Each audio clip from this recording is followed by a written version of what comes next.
Facebook එකේ ඔයාලගේ business page එකක් අනිත් එක Instagram එකේ business page එකක් එහෙම connect කරලා තියෙනවා නම් දෙකටම එකවරම post කරන්න පුළුවන් business.facebook.com එකට ඇවිල්ලා ඔයාලගේ page එක මෙහෙම මෙතන load කරගන්න. ඊට පස්සේ කරන්න තියෙන්නේ මේකයි create a post කියන එකට ඇවිල්ලා ඔයාලා post එක create කරන්න ඕන. ඊට කලින් මෙතන ඇවිල්ලා ඔයාලගේ Instagram එක connect කරලා තියෙනවද කියලා ඔයාලගේ settings වලට ගිහිල්ලා බලා ගන්න පුළුවන්. ඔන්න settings වලට ආවෙන් පස්සේ මෙතන වම් පැත්තට Instagram කියන තියෙන menu එකෙන් ඔයාලා check කරගන්න ඔයාලගේ Instagram account එක connect වෙලා තියෙනවද කියලා. ඊට පස්සේ ඔයාලට කරන්න තියෙන්නේ මේ දෙකම ඇවිල්ලා click කරලා video 1 minute is ready කියලා මම post එකක් දාන්න යන්නේ. මෙතන photo එකක් උනත් ඇවිල්ලා දාන්න පුළුවන්. ඔන්න photo එක ready. Then what you have to do is මෙතන enter link කියන එක ඇවිල්ලා link එක enter කරන්න දෙන්නේ නැත්te හේතුව ඇවිල්ලා Instagram links accept කරන්නේ නැති නිසා. මෙතනට ඇවිල්ලා මම කියපු දේ කරන්න පුළුවන්.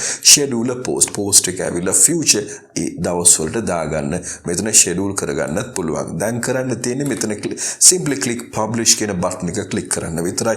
මේ මෙතන ඇවිල්ලා අපේ Facebook page එකේ තියෙනවා. ඒ වගේම Instagram page එකත් එකම දේ ඇවිල්ලා load වෙලා තියෙනවා. So save time and do smart marketing with beautiful engaging contents. Thank you and we will meet in another beautiful session. Until then, bye bye.